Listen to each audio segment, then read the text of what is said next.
যেমনটি আমরা লাস্ট এপিসোডে দেখেছিলাম, জিয়ান চংজু বা পিল টাওয়ারে যাওয়ার জন্য রেডি হয়ে গিয়েছিল।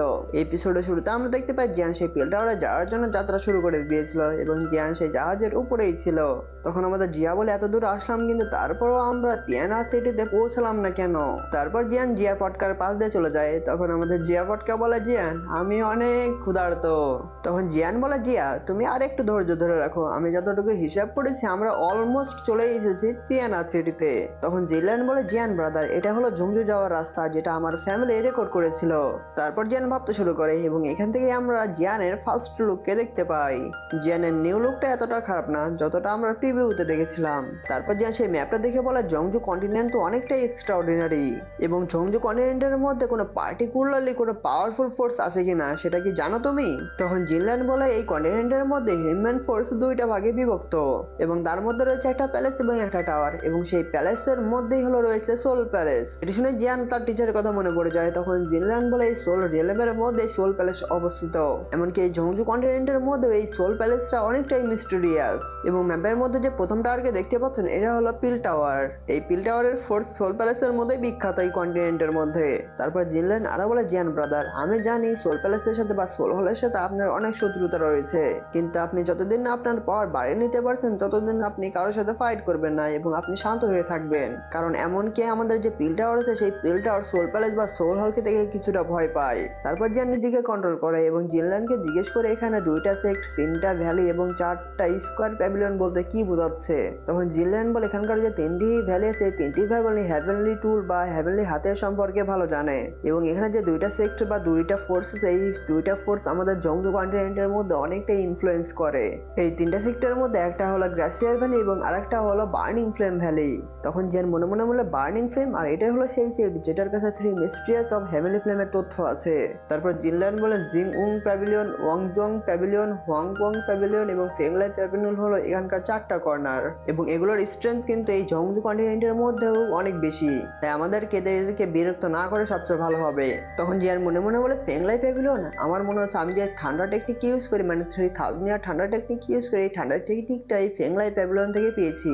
তারপর জিয়ান জিনল্যান্ডকে বলে, সত্যি এই জংজু কন্টিনেন্ট অনেকটাই ইন্টারেস্টিং। তখন পিছন থেকে আমাদের জিয়া ভটকা বলে, আমরা এতক্ষণ ধরে কোথায় আসলাম? আমরা যদি বেশিক্ষণ ধরে এখানে থাকি তাহলে আমার মনে হয় মাঝ রাস্তাতে আমি উপরে উঠে যাব। তখন জিয়ান জিনল্যান্ডকে বলে, যতগুলো ইনগ্রেডিয়েন্ট ছিল সবগুলো ইউজ করা হয়ে গিয়েছে এবং আমার একটি জায়গা দরকার যেখানে আমি ইনগ্রেডিয়েন্ট গুলো একসাথে করতে পারি। তখন জিনল্যান্ড বলে, হুম, এবং এটি বলে জিয়ানদের জাহাজ আবার চলতে শুরু করে। তারপর সেখানে আমরা দেখতে পাই অনেকগুলো জাহাজ জিয়ানদের পাশ দিয়েই যাচ্ছিল।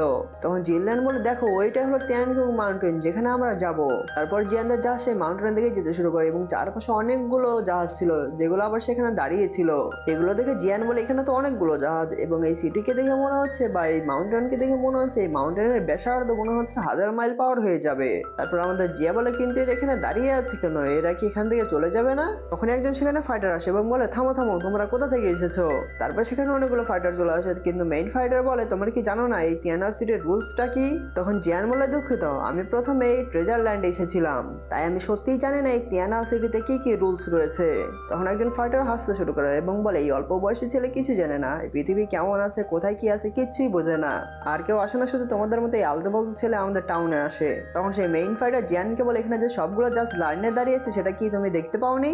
এই টাউনের মধ্যে প্রথমে তারাই শুধু যেতে পারবে যারা দাহং লেভেলের উপরে রয়েছে, আর তোমার মতো ফাইটারকে তো আগে লাইনে দাঁড়ানো উচিত ছিল, কিন্তু তুমি লাইনে দাঁড়াতে পারলে না, আর যদি তুমি লাইনে না দাঁড়াও তাহলে। এবং এটি বলার পরই জিয়ান উঠে আসে এবং তার ওরা রিলিজ করতে শুরু করে, যার ফলে সেই ফাইটারদের সেখানে দাঁড়িয়ে থাকতে প্রবলেম হচ্ছিল। তখন জিয়ান বলে, যদি না দাঁড়ায় লাইনে? তখন সেই ফাইটারটি বলে, দাহং লেভেলের ফাইটার। তারপর পয়জনগাল জিয়ানের কাছে আসে এবং জিয়ানের কাছে সে ওরা ছাড়ে, যার ফলে সেই ফাইটারে একদম মুড়ে গিয়েও দূরে পড়ে যায়। তখন সেই ফাইটারটি বলে, দাওজং লেভেলের ফাইটার। তখন সেই ফাইটারটি বলে, আমাদের ভুল হয়েছে, আসলে এখানকার যে স্পেস ডোরটা আছে সেই ডোরটা কিছু সময়ের জন্য বন্ধ হয়ে গিয়েছে, তাই আমাদের যে লিও ফ্যামিলি আছে সেই স্পেস ডোরকে তারা রিপেয়ার করছে, তাই আশা করছি আপনারা আমাকে ক্ষমা করে দেবেন, প্লিজ আমাকে ক্ষমা করে দিন। তখন জিয়ান এবং পয়জনগাল দুজনের দিকে তাকায় এবং তাকে ক্ষমা করে দেয়। তখন জিয়ান সেই ফাইটারটিকে বলে, কতদিন লাগবে এই স্পেস ডোরটা ঠিক হতে? তখন সেই ফাইটারটি বলে, আমি শিওর করে বলতে পারছি না এটা ঠিক হতে কতদিন লাগবে। এটা শুনে জিয়ান একটু রেগে যায়। তখন সেই ফাইটারটি বলে, আমি সত্যিই জানি না এটা ঠিক হতে কতদিন লাগবে, কিন্তু যখন এটা রিপেয়ার শেষ হয়ে যাবে তখন আমি যত তাড়াতাড়ি সম্ভব আপনাকে কল করব। কিন্তু আপনারা যে কয়েকজন আছেন সেই কয়েকজন কিছুদিনের জন্য আমাদের এই সিটিতে থাকতে পারেন, কারণ আমাদের যে ওল্ড হুপ আছে তিনি অনেক রিসেন্টলি অনেক পাওয়ারফুল ফাইটারদেরকে ডাকছে এখানে থাকার জন্য, যাতে করে তিনি এই স্পেস রোডকে অনেক তাড়াতাড়ি ঠিক করতে পারে, এবং যারা এই স্পেস রোডকে ঠিক করতে সাহায্য করবে পরবর্তীতে তারা অনেক এক্সট্রা অর্ডিনারি রিওয়ার্ড পাবে। এখন সব আপনাদের ইচ্ছা, আপনারা যদি আগ্রহী হন। তখন আমাদের জিয়া বলে, আমি বলছি তোমরা কতদিন এরকম করে বকবক করতে থাকবে, তোমরা কি জানো না আমি অনেক ক্ষুধার্ত, অনেক হাংরি। তখন জিয়ান পয়জনগালকে বলে, আচ্ছা চলো সেই সিটিতে যাই, সেখানে অনেক কিছু ইনগ্রিডিয়েন্ট আমাদেরকে সরবরাহ করতে হবে। তারপর পয়জনগাল হোম বলে তারা দুইজনে সেই জাহাজের উপর চলে যায় এবং এখান থেকে সিন চেঞ্জ হয়ে যায়। তারপর আমরা সেই সিটির মধ্যে দেখতে পাই যেখানে আমাদের জিনল্যান্ড, জিয়ান এবং পয়জনগাল সেখান দিয়ে যাচ্ছিল। তারপর পয়জনগাল জিয়ানকে বলে, স্পেস রোড তো কিছু সময়ের জন্য বন্ধ হয়ে গিয়েছে, এখন আমরা কি করব? তারপর জিয়ান পয়জনগালকে বলে, আজকে রাতে আমাদেরকে রেস্ট নিতে হবে, আর আগামীকাল যদি কোনো নিউজ না পাই তাহলে এই সিটি সেন্টারে যাব আমরা। তখনই আমাদের জিয়া পটকা বলে যে, ওই দেখো দেখো দেখো কি, এবং এটি বলে সেই দিকে দৌড়াতে শুরু করে। তারপর জিয়ানও সেদিকে আসলো, কিন্তু তখনই জিয়ান কিছু একটা বুঝতে পারে এবং সেই দিকে তাকায়। তখনই আমরা দেখতে পাই একটা মেয়ে অনেকগুলো ফাইটারকে আহত করে সেখানে একটি ড্রাগন নিয়ে চলাফেরা করছিল এবং আশেপাশের যে জায়গাগুলো ছিল সেগুলোকে ডিস্ট্রয় করে দিচ্ছিল। তখন সেখানকার ফাইটার বলে, এই মেয়েটা আমাদেরকে ডিস্টার্ব করার জন্য এই সিটিতে আবার চলে এসেছে। অন্যদিকে সেই মেয়েটা বলছিল, দেখি তোমাদের আজকে অ্যাবিলিটি দেখাও, তোমাদের কত পাওয়ার আমিও দেখে ছাড়বো। তারপর সেই মেয়ে তার ড্রাগনের নিচে নেমে আসে এবং আস্তে আস্তে জ্যানের দিকে তাকায়। তখন সেই মেয়েটি জ্যানকে দেখে বলে, একটি ভালো কুকুর অবশ্যই রাস্তার বাইরে থাকে। এটি বলার কারণ হচ্ছে জিয়ান সেই রাস্তার মাঝখানে ছিল। অন্যদিকে সেই মেয়েটি বলছিল, তাড়াতাড়ি রাস্তার মাঝখান থেকে সরে দাঁড়াও, এবং এটি বলে সে জিয়ানের দিকে যেতে শুরু করে, যার ফলে সেখানে যে জিয়া দাঁড়িয়ে ছিল তার হাত থেকে ইনগ্রিডিয়েন্ট গুলো পড়ে যায়। অন্যদিকে সেই মেয়েটি জিয়ানকে অ্যাটাক করতে যাবে, কিন্তু জিয়ান তার পাওয়ার ইউজ করে সেই মেয়েটি ড্রাগনকে থামিয়ে দেয়। তখন সেই মেয়েটি বলে, তোমার সাহস কিভাবে হলো আমাকে থামিয়ে দেওয়ার? এটি বলে সেই মেয়েটি তার চাবুক দিয়ে জিয়ানের উপর অ্যাটাক করে, কিন্তু জিয়ান সেই চাবুকটিকে ধরে একদম সেই মেয়েটিকে নিচে ফেলে দেয়। এটি দেখে সেখানকার সকল ফাইটাররা বলছিল, এই ছেলে এই শয়তান মেয়েকে কিভাবে সাহস করলো থামানোর? এই ছেলের সাথে কিছু সময়ের মধ্যেই তার খারাপ অবস্থা শুরু হয়ে যাবে, কারণ এই ছেলের সাথে অন্যরকম কিছু ঘটতে চলেছে।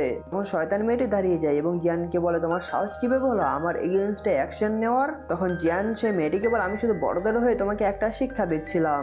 তখন সেই মেয়েটি বলে, তোমার এত বড় সাহস কিভাবে হলো আমাকে শিক্ষা দেওয়ার, আর তুমি কেই বা এখানে, এবং তুমি এই তিয়ানা সিটির মধ্যে এত অহংকারী ভাবে আমার সাথে কথা বলার সাহস কিভাবে পাচ্ছ?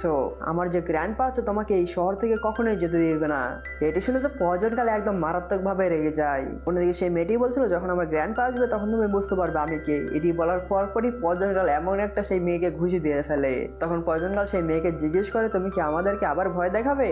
তখন সেই শয়তান মেয়েটি বলে, তুমি আমাকে হিট করার সাহস করেছো, তুমি একটা কুত্তা। এবং এটি বলার পর পয়জনকাল আর একটা থাপ্পড় দিয়ে দেয়। এটি দেখে সেখানকার ফাইটাররা ভয় পেয়েছে এবং বলে, এই মেয়েটি দেখছি অবশ্যই প্রবলেমের মধ্যে পড়ে যাচ্ছে। তখন আরেকজন ফাইটার বলে, তো কি হয়েছে, এখানে একজন পাওয়ারফুল ফাইটার এসেছে যে এই শয়তান মেয়েকে হারিয়ে দিয়েছে। তারপর জিয়ানের সামনে আসে এবং জিয়ানকে বলে, জিয়ান ব্রাদার, এখানে যে লিও ফ্যামিলি আছে সেই লিও ফ্যামিলি হলো এখানকার ওয়ার্ম হোল বা স্পেস ডোরের ওনার, এবং এই লিও ফ্যামিলির যে পূর্বপুরুষ রয়েছে সে একদম পুরোপুরি দাউদং লেভেলের 5 স্টারে রয়েছে। অন্যদিকে শয়তান মেয়েটি অনেক রেগে যায় এবং বলে, কুকুরগুলো, আমি আমার গ্র্যান্ডপাকে বলে তুমি যে আঙ্গুল দিয়ে আমাকে চর মেরেছো সেই আঙ্গুলগুলোকে এক এক করে কেটে ফেলবো। এটি শুনে জিয়ান বলে, এই মেয়েটা অনেকটাই ভিসিয়াস মাইন্ডের। তারপরে জিয়ানের পিছন দিকে একটা কিছু বুঝতে পারে এবং পিছন দিকে একটি পাওয়ার এসে সেই পাওয়ারের এখান দিয়ে একটা ফোর্স তৈরি করে ফেলে। এই ফোর্স অ্যাটাকের ফলে জিয়ান, পয়জনকাল এবং জিয়ার তো কিছু হচ্ছিল না, কিন্তু জিনল্যান্ড অনেকটাই কষ্ট পাচ্ছিল এবং আশেপাশে যে ফাইটার গুলো ছিল সেই ফাইটারের উপরও ফোর্স অ্যাটাক করেছিল, যার ফলে সেই ফাইটার গুলো একটু কষ্ট পেতে শুরু করে। তখন আমরা একজন ফাইটারের আওয়াজ শুনতে পাই এবং সেই ফাইটারটি জিয়ানকে বলছিল, কত মানুষ এরকম করে, কিন্তু তুমি আমাদের লিও ফ্যামিলিকে কোনোভাবেই সিরিয়াসলি নাওনি। তখন সেই মেয়েটি বলে, গ্র্যান্ডপা, এবং সেই গ্র্যান্ডপার সাথে সাথে অনেকগুলো ফাইটার জিয়ানদেরকে চারদিক থেকে ঘিরে ফেলে। এগুলো থেকে সেখানকার নর্মাল ফাইটাররা বলছিল, লিও ফ্যামিলির পূর্বপুরুষ সেখানে চলে এসেছে। তখন সেই শয়তান মেয়েটি তার গ্র্যান্ডপাকে কান্না করতে করতে বলে, এই মেয়ে আমাকে থাপ্পড় মেরেছে গ্র্যান্ডপা, আমার সাথে এই কাজটা করার জন্য এই মেয়ের উপর আপনি অবশ্যই একটা অ্যাকশন নিন। তখন সেই গ্র্যান্ডপা বলছিল, এই সিটের মধ্যে থেকে লিও ফ্যামিলির মেম্বারদের এগেইনস্টে অ্যাকশন নেওয়া তোমাদের সাহস কিভাবে হলো, আর এখন দেখি তোমরা কত সাহসী। এবং এটি বলার পর সেই লিও ফ্যামিলির ফাইটাররা জিয়ানদের উপরে অ্যাটাক করে দেয়। তখন আবার পয়জনকাল তার ফোর্স অ্যাটাক করে সেই ফাইটারদেরকে নিচে পাঠিয়ে দেয়। তখন পয়জনকাল উপরে এসে বলে, আমি বিশ্বাসই করতে পারছি না যে এই লিও ফ্যামিলি তার জুনিয়রদেরকে এরকম শিক্ষা দেয়। এখন আমি বুঝতে পারছি এই লিও ফ্যামিলির অ্যানসেস্টর কোনো ভালো হতে পারে না, কারণ ভালো হলে তাদের জুনিয়র এরকম বাজে স্বভাবের হতো না। তখন গ্র্যান্ডপা বলে, দাউজং লেভেলের পাওয়ারফুল ফাইটার। তখন জিয়া সে গ্র্যান্ডপাকে বলে, এই লিও ফ্যামিলির মেম্বাররা, এখন আমি দেখছি লিও ফ্যামিলির গ্র্যান্ড ডটার এতটা বেয়াদব হতে পারে আমি কখনো কল্পনা করতে পারিনি, এবং আমার চেয়েও তো অনেক বেশি পাকনা। তখন গ্র্যান্ডপা দেখে বলে, দাহং লেভেলের ফাইটার, এই মেয়ে তার ছোট্ট বয়সে দাহং লেভেলে পৌঁছে গেল কিভাবে? আসলে এই ফাইটারদের ব্যাকগ্রাউন্ডই বাকি, তাদের অরিজিনাল বাকি, এবং আমার সামনে যে ফাইটারটি বা ওমেন ফাইটারটি দাঁড়িয়েছে তার পাওয়ারকে কম ভাবে নেওয়া যাবে না। আমরা যদি এদের সাথে জোর করে ফাইট করি তাহলে আমি একটু সংকোচ বোধ করছি যে আমরা এই ফাইটের মধ্যে মধ্যে হেরেও যেতে পারি। এবং সাথে সাথে স্পেস ডোর মেরামত করার জন্য একটি জটিল মোড়ে রয়েছে। তখন গ্র্যান্ডপা বলে, অজানা ফাইটাররা, আমি একটু সংকোচ বোধ করে বলছি যে এখানে আমাদের প্রথম দিনই একটু মিস আন্ডারস্ট্যান্ডিং হয়েছে, আর তোমরা এই জিয়ানতিয়ানকে তাড়াতাড়ি এখান থেকে নিয়ে যাও। তখন সেই শয়তান মেয়েটি বলে, আমি এখান থেকে যাবো না, আপনি তাড়াতাড়ি এদেরকে শাস্তি দেন। তখন গ্র্যান্ডপা রাগ দেখিয়ে বলে, তাড়াতাড়ি যাও। তখন সেই ফাইটার গুলো সেই শয়তান মেয়েটিকে নিয়ে সেখান থেকে চলে যেতে শুরু করে। এগুলো থেকে সেখানকার ফাইটাররা অনেক অবাক হয়ে যায় এবং তারপর জিয়া পজন গাল তারা সেখান থেকে চলে যেতে শুরু করে। তখন সেই গ্র্যান্ডপা মনে মনে কিছু একটা ভাবতে শুরু করে এবং ভাবার পরপরই সে নিচে নেমে আসে। তখন সেই গ্র্যান্ডপা পজন গালকে বলে, আমি জানি না আমি এখানে বেশিক্ষণ সময় ধরে থাকতে পারবো কিনা। আমি যদি ভুল না হয়ে থাকি তাহলে আমি জানি অনেকগুলোই ফাইটার এই তিয়ানা সিটিতে এসেছে সেই স্পেস ডোরটা খারাপ হয়ে যাওয়ার কারণে। কিন্তু এইবার স্পেস ডোরের সাথে এমন একটা প্রবলেম হয়েছে যেটা অন্যবারের মতো না। এই প্রবলেমটা অনেকটাই বড়, আর এই প্রবলেমটা সলভ করতে হলে অনেকগুলো 1000 লেভেলের পাওয়ারফুল ফাইটারকে একসাথে কাজ করতে হবে এটাকে ঠিক করার জন্য। তাই আমি এই মেয়েকে জিজ্ঞেস করছি আমাকে সাহায্য করার জন্য। তখন পজন গাল জিয়ানের দিকে তাকায়। তখন জিয়ান বলে, আমরা যে কাজটি করবো তার বদলে কি রিওয়ার্ড পাবো। তখন গ্র্যান্ডপা মনে মনে ভাবতে শুরু করে এবং জিয়ানকে বলে, আমাদের স্পেস ডোর যখনই ঠিক হয়ে যাবে এবং সেখান থেকে যতগুলো ফাইটার ট্রাভেল করবে, যার ফলে যেখান থেকে যতগুলো টাকা ইনকাম বা জিনিস আসবে তার মধ্যে আপনাকে কিছুটা পার্সেন্টেজ দেওয়া হবে। তখন জিয়ান সেখান থেকে চলে যেতে শুরু করে। তখন পিছন দিক থেকে গ্র্যান্ডপা জিয়ানকে বলে, আপনারা যদি পিল টাওয়ারে যেতে চান তাহলে এখান থেকে পিল টাওয়ার 1000 কিলোমিটার দূরে, এবং সেই পিল টাওয়ারে যাওয়ার জন্য আপনাদের অনেক সময় পার হয়ে যাবে কারণ আমাদের আশেপাশে দ্বিতীয় কোনো স্পেস ডোর নেই। এগুলো শোনার পরও জিয়ান থামে না এবং সেখান থেকে চলে যেতেই থাকে। এটি থেকে গ্র্যান্ডপা মনে মনে ভাবে এই ছেলেকে এগুলো বলে রাজি করানো যাবে না। তারপর গ্র্যান্ডপা জিয়ানকে বলে, আপনারা যদি স্পেস ডোর ঠিক করতে আমাদের সাহায্য করেন তাহলে অবশ্যই আমি আপনাদেরকে 7th লেভেলের মনস্টারের কোর দিব। এটা শুনে জিয়ান থেমে যায় এবং জিয়ান সেই গ্র্যান্ডপাকে জিজ্ঞেস করে, এই কোর কি ড্রাগন স্করপিয়ন বিস্টের? তখন গ্র্যান্ডপা জিয়ানকে বলে, এখন 7th লেভেলের স্করপিয়ন ড্রাগন বিস্টের কোর পাওয়া অনেকটা রেয়ার, কারণ এগুলো আর এখন পাওয়াই যায় না। এটা শুনে জিয়ান মন খারাপ করে এবং গ্র্যান্ডপা জিয়ানকে বলে, আমাদের কাছে যে 7 লেভেলের মনস্টারের কোর নেই, কিন্তু 6 লেভেলের মনস্টারের কোর ঠিকই আছে। এখন আপনাদের ইচ্ছা, রাজি হবেন নাকি কি করবেন আপনারা ভেবে দেখেন। তখন জিয়ান মেনে যায় এবং পজন গালকে বলে, আমাদের কাছে তো 7 লেভেলের কোর নেই, কিন্তু একটা রাস্তা আছে, আমরা যদি এটি 7th লেভেলের কোর না পাই তাহলে 6 লেভেলের কোর দিয়েই কাজ চালাতে পারবো। তখন পজন গাল হ্যাঁ বলে এবং গ্র্যান্ডপার সাথে সাথে জিয়ানদেরকে নিয়ে সেই স্পেস ডোরের কাছে নিয়ে যেতে শুরু করে। তারপর তারা কিছুক্ষণ সময় পর সেই জায়গাটিতে চলে আসে এবং জিয়ান চারদিকে ভালো করে দেখতে শুরু করে এবং গ্র্যান্ডপা জিয়ানকে বলে, এটাই হলো আমাদের ট্রেনিং গ্রাউন্ড, যেখান থেকে আমরা স্পেস ডোরকে কন্ট্রোল করি। তারপর জিয়ান আবার চারদিকে ভালো করে দেখতে শুরু করে এবং জিয়ান মনে মনে বলে, এখানকার ট্রেনিং গ্রাউন্ড তো অনেক বড় দেখছি। তখনই আমরা দুইজন ইলারকে দেখতে পাই যারা আগে থেকেই দাঁড়িয়েছিল। তখন অ্যানসেস্টর বা গ্র্যান্ডপা জিয়ানকে বলে, এরা হলো দুইজন ইলার, এদেরকে আমরা হ্যান্ড প্ল্যান থেকে ইনভাইট করে এনেছি যাতে আমরা তাদের পাওয়ার ইউজ করে আমাদের স্পেস ডোরকে তাড়াতাড়ি ঠিক করতে পারি। এই জন্য স্পেশাল ইনভাইট করে এই দুইজন ইলারকে আনা হয়েছে। তারপর গ্র্যান্ডপা দুইজন ইলারকে বলে, এই মেয়েটি এসেছে আমাদেরকে সাহায্য করার জন্য যাতে করে আমরা স্পেস ডোরকে তাড়াতাড়ি ঠিক করতে পারি। এটি শুনে একজন এল্ডার বলে, এই ইয়াং ফাইটার আমাদেরকে সাহায্য করবে স্পেস ডোর ঠিক করতে? এটি শুনে আমাদের পটকা যেয়ে বলে, 2 দিন আগে 10 লেভেলে পৌঁছানো দুইজন ফাইটার আমাদেরকে বলছে অহংকারী কথাকার তোমরা। এটি শুনে সেই ইল্লাটি বলে, এই ছোট্ট মেয়ে কোথা থেকে এসেছে এবং আমার সাথে এত অহংকারী ভাবে কথা বলছে?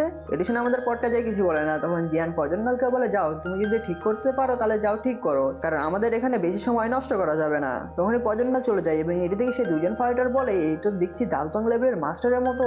তখন গ্র্যান্ডপা সেই দুজন ইলারকে বলে, আপনারা শান্ত হন, এখানে আরেকজন দালতং লেভেলের পাওয়ারফুল ফাইটার লাগবে, আপনারা সেখানে যান এবং আমাদের স্পেস ডোরকে তাড়াতাড়ি ঠিক করেন এবং আমার সাথে চলে আসেন। তখন গ্র্যান্ডপা চলে যায়। তখন গ্র্যান্ডপার সাথে সাথে সেই দুইজন ইলারও সেই ট্রেনিং গ্রাউন্ডে চলে আসে। তখন গ্র্যান্ডপা সবাইকে বলে, আমাদের পাওয়ার এই ক্রিস্টালের মধ্যে দিয়ে দিতে হবে এবং যতক্ষণ পর্যন্ত না হবে ততক্ষণ পর্যন্ত আমাদের দিয়েই যেতে হবে। যদি আমাদের পাওয়ার এই ক্রিস্টালের মধ্যে দেওয়া মাঝখানে থেমে যায় তাহলে এখানে অনেক বড় ডিজাস্টার চলে আসতে পারে এবং সেই ডিজাস্টার এত পাওয়ারফুল হবে যে আশেপাশে যা জিনিসগুলো থাকবে সেগুলোকে পুরোপুরি গ্রাস করে নেবে। এখানে সেই দুইজন ইলার বলে, হ্যাঁ আমরা জানি, আমাদেরকে বলতে হবে না, আমরা অনেক পাওয়ারফুল, আগে ইয়াং তাওজাংকে বলো তার পাওয়ার ঠিক আছে কিনা। এটা শুনে পজনগাল কিছু বলে না। তখন গ্র্যান্ডপা তাদের পাওয়ার সেই স্পেস ক্রিস্টালের মধ্যে দিয়ে দিতে শুরু করে। তারপর এক এক করে সেই দুজন ইল্ডার এবং পজনগাল তাদের পাওয়ার সেই ক্রিস্টালের মধ্যে দিতে শুরু করে, যার ফলে সেখানকার পাওয়ার একদম পুরোপুরি স্পেস ডোরের কাছে চলে যায় এবং পাওয়ার দেওয়ার সাথে সাথে সেই স্পেস ডোরের ফরমেশনটি অ্যাক্টিভ হয়ে যায় এবং এই স্পেস ডোরের ফরমেশনটি ছোট ছিল না, অনেক বড় ছিল। এটি থেকে জিয়ান, জিনল্যান এবং জিয়া অনেকটাই অবাক হয়ে যায়। তখন গ্র্যান্ডপা বলে, তোমাদের পাওয়ার আরো বাড়িয়ে দাও। এটি শুনে পজনগাল সেই দুজন ইল্ডার তাদের পাওয়ার আবার বাড়িয়ে দেয় এবং তাদের পাওয়ার বাড়ানোর সাথে সাথে স্পেস ডোরের যে ফরমেশনটি ছিল সেই ফরমেশনটি আবার বড় হতে শুরু করে। তখনই সেই ফরমেশনটি থেমে যায়। তখন গ্র্যান্ডপা তাদেরকে বলে, তোমাদের পাওয়ার আরো বাড়িয়ে দাও, কিন্তু অন্যদিকে সেই দুজন ইলারের অবস্থা অনেক খারাপ হয়ে গিয়েছিল। তখন দুইজনের মধ্যে একজন ইলার বলে, অ্যানসেস্টর, এই ফরমেশনটি কমপ্লিট হতে আর কত সময় লাগবে? আমাদের অবস্থা তো অনেক খারাপ হয়ে যাচ্ছে। তখন গ্র্যান্ডপা বলে, আর একটু সময়। অন্যদিকে সেই ইলারটি বলছিল, আর একটু সময়, আমরা তো ধরেই রাখতে পারছি না, আমাদের অবস্থা অনেক খারাপ হয়ে যাচ্ছে। তো তখন সেই দুইজন ফাইটার বলছিল, আমরা আর ধরে রাখতে পারছি না, এবং সেই দুইজন ইলারটা আরো অনেক আহত হয়ে পড়ছিল, যার ফলে সেই দুইজন ইলারের যে ক্রিস্টাল দুইটি ছিল সেই ক্রিস্টাল দুইটি সেখানে ভেঙে যায় এবং সাথে সাথে সেই দুইজন ফাইটার অনেক দূরে গিয়ে পড়ে যায়। অন্যদিকে যে ফরমেশনটি বেড়ে উঠছিল সেই ফরমেশনটি আবার ছোট হতে শুরু করে। অন্যদিকে পয়জন ইগলের সামনে যে ক্রিস্টালটি ছিল সেটিও ফাটতে শুরু করে। এদিকে পয়জন গাল আগে পিছনের দিকে সরে যায় এবং যাওয়ার পর সেই ক্রিস্টালটি একদম ফেটে যায়। পয়জন গালের ক্রিস্টাল ফাটার সাথে সাথে গ্র্যান্ডপার সামনে যে ক্রিস্টালটি ছিল সেটিও একদম ব্লাস্ট হয়ে যায়, যার ফলে সেই গ্র্যান্ডপা অনেক দূরে গিয়ে পড়ে যায়।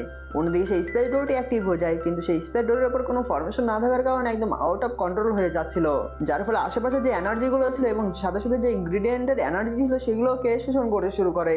এই পাওয়ার গুলো অ্যাবজর্ব করার কারণে সেই স্পেস ডোরের পাওয়ার আরো বেড়ে যায়, যার ফলে স্পেস ডোরের যে পাওয়ারের এনার্জিটা ছিল সেটি সবাইকে টানতে শুরু করে। এগুলো দেখে জিনল্যান্ড, জিয়া, আমাদের পটকা জিয়া, তারা তো অনেক সবাই ভয় পেয়ে গিয়েছিল। দিকে গ্র্যান্ডপা অনেক অবাক হয়ে যায় এবং সেই স্পেস ডোরটা একদম পুরোপুরি ব্ল্যাক হোলের মতো সবকিছুকে টেনে নিচ্ছিল, যার ফলে সেখানে যে দুইজন ইল্লার ছিল সেই স্পেস ডোর একদম দুজন ইল্লারকে নিজের দিকে টেনে নিচ্ছিল। তখন একজন ইল্লার বলে, অ্যানসেস্টর, তাড়াতাড়ি আমাদেরকে বাঁচাও, আমাদেরকে সেভ করো। কিন্তু অন্যদিকে জিনল্যান্ডকে সেই স্পেস ডোরের পাওয়া নিজের দিকে টানতে শুরু করে। তখনই জিয়ান জিনল্যান্ডের হাত ধরে ফেলে এবং তাকে থামানোর চেষ্টা করে। অন্যদিকে জিয়ানের হাত আবার জিয়া পটকা ধরে ফেলে, কিন্তু সেই স্পেস ডোরের পাওয়া অনেক বেশি ছিল, যার ফলে জিয়ানকে ধরে রাখতে পারছিল না। তারপর জিয়ান, জিনল্যান্ড এবং জিয়া সেই স্পেস ডোরের মধ্যে প্রবেশ করতে শুরু করে এবং তার সামনেই দাঁড়িয়ে ছিল আমাদের পয়জন গার্ল। তখনই পয়জন গার্ল জিয়ান বলে চিৎকার করে সেই স্পেস ডোরের ফরমেশনের কাছে চলে যায় এবং নিজের পরোয়া না করে তার পাওয়ার সেই স্পেস ফরমেশনের মধ্যে দিতে শুরু করে, যাতে করে স্পেস ডোরের উপরে একটি কন্ট্রোল ফরমেশন বসাতে পারে। অন্যদিকে জিয়ান 3000 টার্নার টেকনিক ইউজ করে এবং তার বোন উইং ইউজ করে সেখান থেকে পালানোর চেষ্টা করে, কিন্তু বারবার সেই স্পেস ডোর জিয়ানকে পিছনের দিকে শোষণ করে নিচ্ছিল। এদিকে আমাদের পয়জন গার্ল তার ফুল পাওয়ার ইউজ করে সেই ফরমেশনটি কন্ট্রোল করতে চাচ্ছিল, কিন্তু এটি করতে তার অনেকটাই কষ্ট হচ্ছিল। তারপরে পয়জন গার্ল হাল ছাড়ে না এবং তার ফুল পাওয়ার আবার ইউজ করে সেই ফরমেশনটি তৈরি করতে চেষ্টা করে এবং কিছু সময় পর সেই স্পেস ডোরের ফরমেশনটি কমপ্লিট হয়ে যায়, যার ফলে যে স্পেস ডোরটি কন্ট্রোল করার জন্য যে ফরমেশনটি ছিল সেই ফরমেশনের সবকিছু এক এক করে সেখানে জড়ো হতে শুরু করে এবং তার কিছু সময় পরে সেই স্পেস ডোরকে কন্ট্রোল করার ফরমেশনটি কমপ্লিট হয়ে যায়, যার ফলে সেখানে যতগুলো এনার্জি ছিল সেই এনার্জিগুলো সেখান থেকে রিমুভ হতে শুরু করে। তারপর সেই দুইজন ইলার নিচে পড়ে যায়। অন্যদিকে জিয়ান, জিয়া এবং জিনল্যান্ড নিচে নেমে আসে। তারপর জিয়া ইশারা দিয়ে বলে, আমরা চলে এসেছি। এটি দিকে পয়জন গার্ল অনেকটাই খুশি হয়ে যায়। তারপর সিন চেঞ্জ হয়ে যায় এবং আমরা গ্র্যান্ডপাকে দেখতে পাই। গ্র্যান্ডপা জিয়ানকে বলছিল, আমাদেরকে সাহায্য করার জন্য তোমাদেরকে অনেক অনেক ধন্যবাদ। তারপর গ্র্যান্ডপা একটি বক্স বের করে এবং বলে, আমি যে প্রমিসটা করেছিলাম সেটি কমপ্লিট করছি, এবং সেটি জিয়ানকে দিয়ে দেয়। তারপর জিয়ান সেই বক্সটি খুলতে শুরু করে এবং খুলে দেখতে পায় সেখানে 6 লেভেলের মনস্টারের কোর, এবং আরো বলে, এই বোটের মধ্যে আমি অনেকগুলো ইনগ্রিডিয়েন্ট রেখেছি যেগুলো আপনাদেরকে অনেক সময় অনেক প্রয়োজনে পড়বে। তারপর জিয়ান গ্র্যান্ডপাকে গিট করে এবং সেইগুলো নিয়ে সে বোটের উপর চলে যায়। বোটের উপর গিয়ে জিয়ান আমাদের পটকে জিয়ার মাথা বলাতে শুরু করে। তখন জিয়ান বলে, চলো পিল টাওয়ারের দিকে, আমাদের মিশন শুরু করা যাক। এটি বলার পর এখানে এপিসোডটি শেষ হয়ে যায়।